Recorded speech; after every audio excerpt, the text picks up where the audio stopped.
Good morning, dear hearts. We are on lesson 92. Please subscribe. And I want to thank everyone who watched all of yesterday's lesson. Okay, I appreciate that.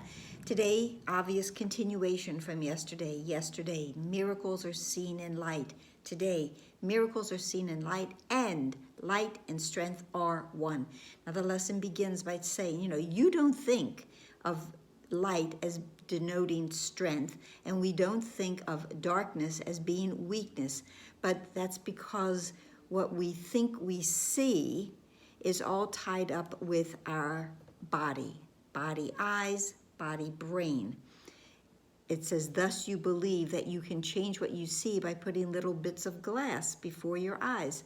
That can be insulting to those of us who do have little bits of glass or plastic in front of our eyes.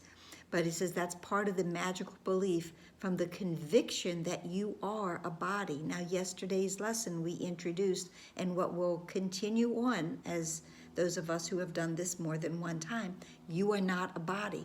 So this is just one more lesson to reverse that thought system of thinking that that is my limitation. My body is my limitation, and it is not. It says you also believe the body's brain can think. And if you but understood the nature of thought, you could but laugh at that idea. It says, and then it compares that if you think that you're holding up a match and you're going to light up the sun and provide warmth, or that you're holding the world in your hands, it says this is no more foolish than to believe that the body's eyes can see and the brain can think. Paragraph 3, it is God's strength in you that is the light in which you see, as it is His mind with which you think. So we go back to lessons 44 and 45. God is the light in which I see. God is the mind with which I think. And lesson 47, God is the strength in which I trust. So in these three lessons, we bring together light, strength, and God's mind, our mind. We share the mind of God. It is His strength denies your weakness. It is your weakness that sees through the body's eyes, peering about in darkness to behold the likeness of itself.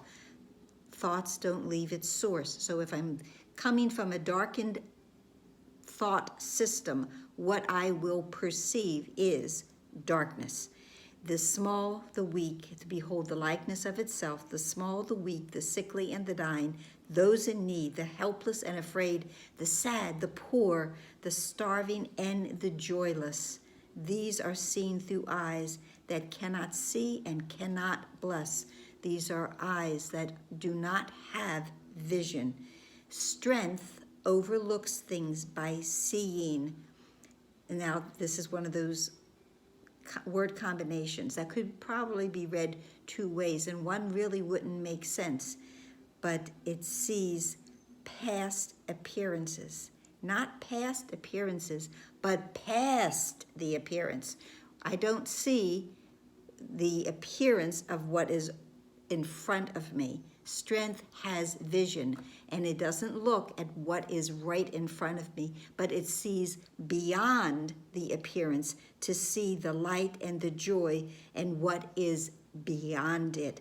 Strength is the truth about you, and weakness is an idol falsely worshipped and adored, that strength may be dispelled and darkness rule. Where God appointed there should be light. Let there be light. Remember that line? Even if you're not a Bible student, let there be light. Strength comes from truth and shines with light its source has given it.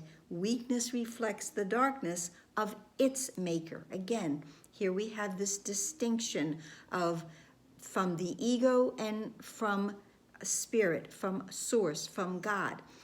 Goes back, and I just want to do it for a moment, to the list that was in yesterday's lesson.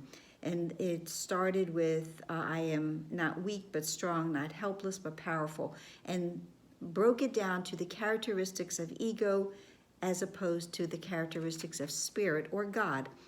Ego, weak, helpless, limited, doubtful, an illusion, and in darkness. Spirit, God, our truth, strong, all-powerful, unlimited, certain, a reality, and in light.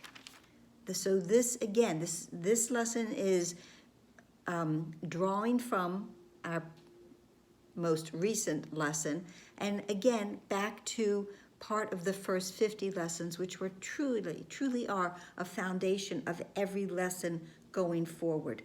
So, and now we're going to give strength, okay? Truth is a savior and can only will for happiness and peace for everyone. It gives its strength to everyone who asks in limitless supply. It sees that lack in anyone would be lack in all. That is our union. We are all united. So if there is lack I'm seeing in one, I'm actually extending that, projecting that outward so that others are experiencing that same thing. And so the strength from truth gives its light that all may see and benefit as one, not suffer as one, but to benefit. And the strength of God is shared, and that it may bring to all the miracle in which they will unite in purpose and forgiveness and in love. Now, the next couple paragraphs in this lesson are, it starts with weakness, but you can substitute that word weakness for ego, because this is exactly what the ego is and does. It sees others as different from itself and nothing in the world that it would share. It judges and condemns, but does not love. In darkness it remains to hide itself and dreams that it is strong and conquering, a victor over limitations that but grow in darkness to an enormous size. This is the characteristics of that ego mind. And then it goes on, it fears and it attacks and it hates itself, and darkness covers everything it sees, leaving its dreams as fearful as itself. These are two amazing paragraphs all about what the ego is. So it really gives us this idea, this comparison, okay, of between the ego and between light and strength and truth and mind and God.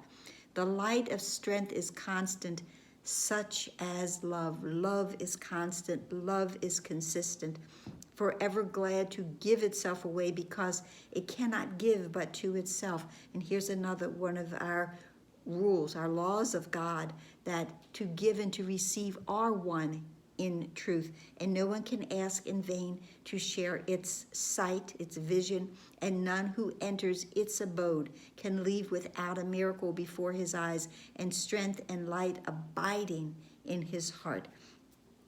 So the strength that you will offer, you offer the light and guide your seeing, so you do not dwell on idle shadows. Strength and light unite in you, and where they meet, yourself stands ready to embrace you as its own. There is a wonderful line now. The practicing is 2 times a day, but 20 minutes each. But that really shouldn't be that much of an issue, because so many of our thoughts now are being guided miraculously mindedness. So as we go into the meditation, that it doesn't call meditation, but we go into it and allow our minds, it says, let yourself be brought unto yourself, big S self, because we want this to be the great line, the meeting place of self, little self, and self, big S self.